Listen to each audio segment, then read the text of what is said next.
It seems Disney has finally canceled the Rey Star Wars movie, but the real question is why now? Before we get started, if you're new to the channel and enjoying the content, make sure to subscribe and hit that bell icon so you never miss an update. What did Critical Drinker, one of YouTube's most influential critics, reveal that made Disney rethink everything?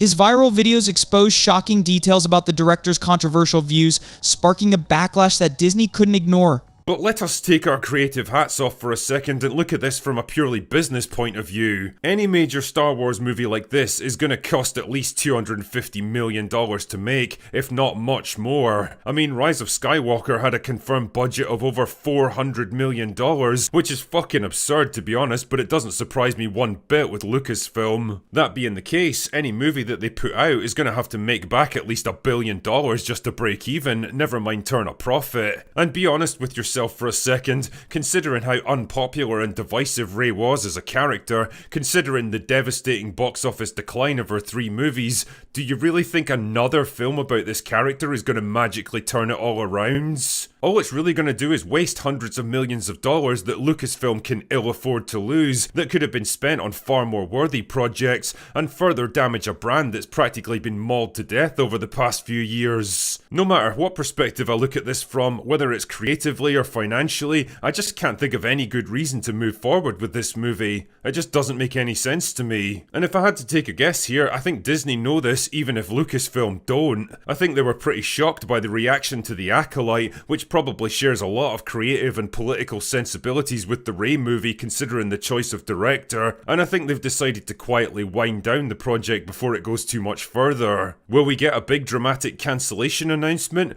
or will it just be another aborted project to join the long list of failed Star Wars ideas that quietly faded away into obscurity? I don't know, but something tells me we won't be seeing Rey in a galaxy far, far away anytime soon. Could this be the turning point for the Star Wars franchise? Is Disney finally listening to fans after years of missteps? Stick around, because we're diving deep into the real reason behind this cancellation and what it means for the future of Star Wars. Star Wars fans have finally gotten what they wanted. The Rey-focused movie won't be happening after all.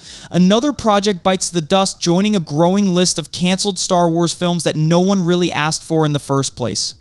But this cancellation isn't just another random decision by Disney. The real reason why the Rey Palpatine movie was scrapped ties directly to Critical Drinker, a massive YouTuber who has garnered a significant following by calling out the direction Disney has taken with its content. His videos reach tens of millions of viewers every month, many of whom share frustrations over Disney's increasing focus on politics and forced narratives, especially in major franchises like Star Wars. What makes Critical Drinker so popular is his ability to vocalize what many fans have been feeling but couldn't quite express. He breaks down Disney's creative decisions with a blend of sharp critique and humor, and it's this unique approach that has made him a favorite among fans and forced Hollywood to take notice. His name has appeared in articles over the years, and he's even appeared on national television to discuss his thoughts on Disney and the entertainment industry. His reach and influence have grown so much that it's clear even Disney has taken note of his critique. And Disney once thought that a Rey-centered movie would be a fantastic idea, but after Drinker's videos highlighted how problematic the project truly was, they seem to have finally realized what a disaster it would be. Yeah, it really has been a tough few weeks for Disney Star Wars fans, hasn't it? Not only did the sudden cancellation of The Acolyte send literally dozens of people into a tiz on social media, don't worry though guys, I'm sure that petition for Season 2 will totally make up for the horrendous reviews and cratering viewing figures, but it was also followed by the disastrously bad reception of Star Wars Outlaws, an ambitious open-world game where you navigate the violent criminal underworld with this handsome chap, which sounded great in concept but turned out to be a buggy, boring, poorly written mess that failed to make good on its promise to let you choose your own destiny, and basically soft-locked you into being a virtuous, morally upstanding good guy no matter what you said or did.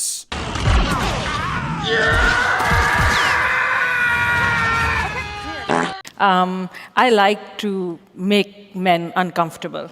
I enjoy making men uncomfortable. If I need to stand up and face a man and look at him in the eyes and scare him off a little bit, I do scare Pakistani men off a little bit. That I do, and I enjoy that power. I am working to bring something that makes you uncomfortable, and it should make you uncomfortable. Now, I'll be the first to admit that this doesn't sound particularly good when taken at face value, and it goes without saying that if a male director was to sit there and proudly declare how much he enjoys making women uncomfortable, you can bet your soy milk latte that his career would be over quicker than you can say, me also. If only they had listened to him sooner, they might have avoided other high-profile failures like the Acolyte series or the Outlaws game.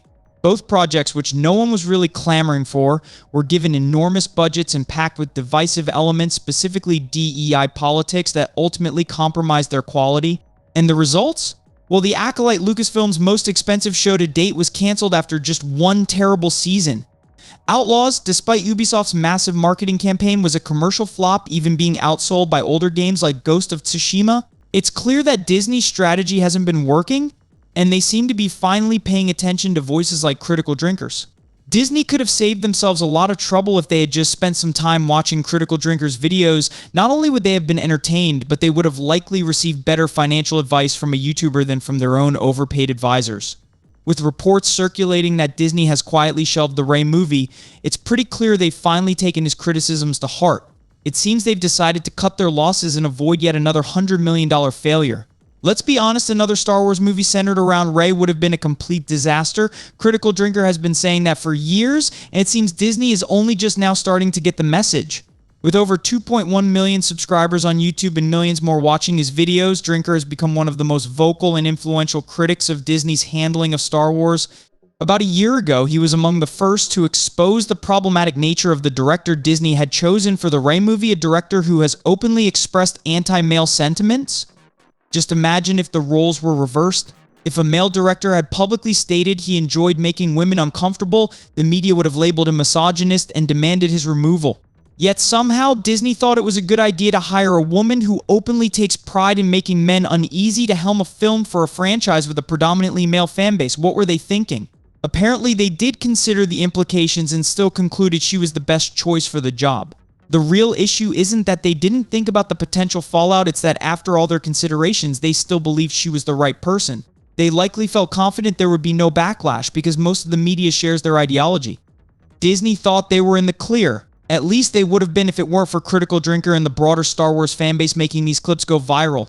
With that announcement, whatever little hope fans had for the Rey movie quickly vanished. It became obvious that Disney wasn't interested in redeeming Rey's character or addressing the criticisms of her being a Mary Sue.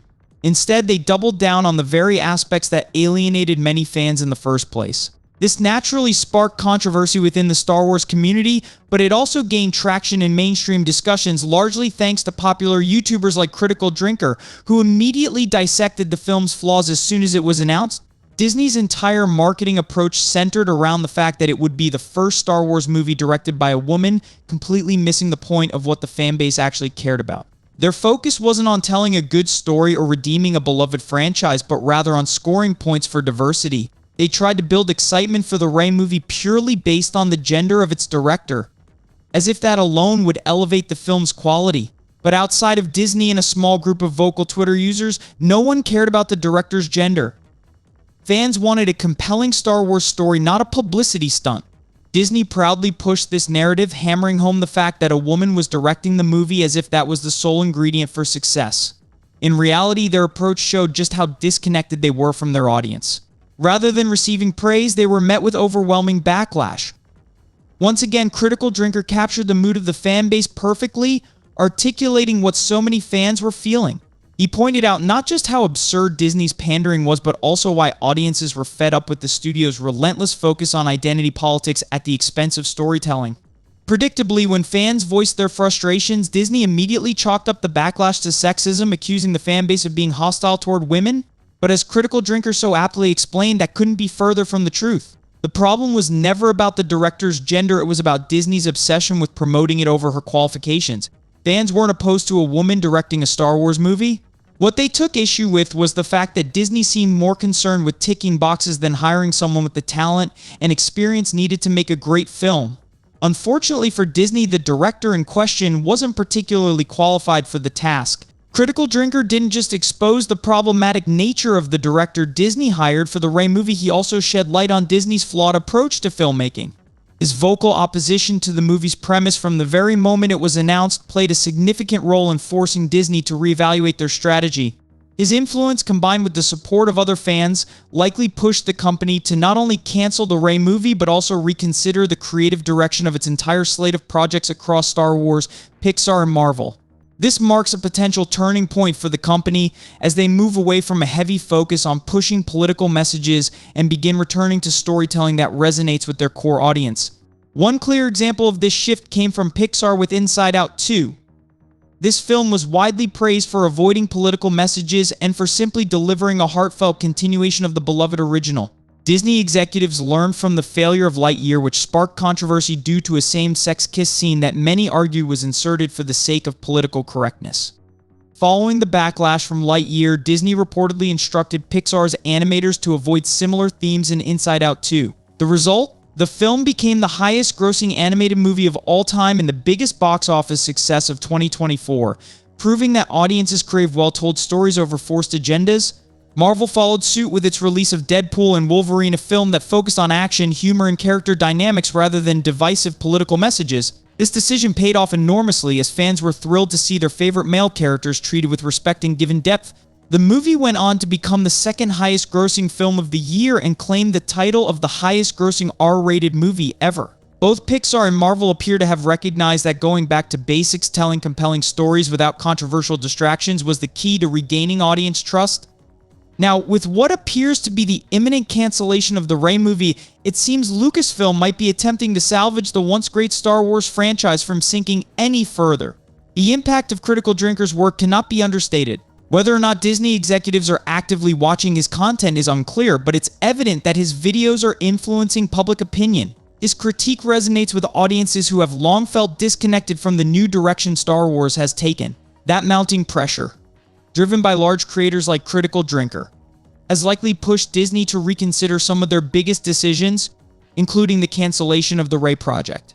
While the future of Star Wars may be uncertain, one thing is clear: voices like Critical Drinkers are having a tangible impact, not just on fans, but perhaps even on Disney itself. This could be the first step towards Star Wars returning to the franchise that so many fell in love with. The cancellation of the Rey movie shows that the backlash is being heard. Now it's time for Disney to put their money where their mouth is and invest in stories that matter, resonating with fans instead of alienating them. As always, stay tuned for the latest updates on Disney and the Star Wars franchise. Who knows, this could just be the beginning of a long-awaited turnaround. And there you have it. Disney's decision to cancel the Rey Star Wars movie seems to be a direct response to the growing discontent among fans, fueled by voices like Critical Drinker. But what does this mean for the future of the Star Wars franchise? Are we witnessing a turning point where Disney finally listens to its audience? Let us know your thoughts in the comments below. Do you think this cancellation is a step in the right direction for Star Wars, or is it just another misstep in a long line of them? If you enjoyed this deep dive into the real reason behind Disney's decision, don't forget to give this video a thumbs up and subscribe to Movie Saga for more insights on your favorite films and franchises. Hit that bell icon so you never miss an update.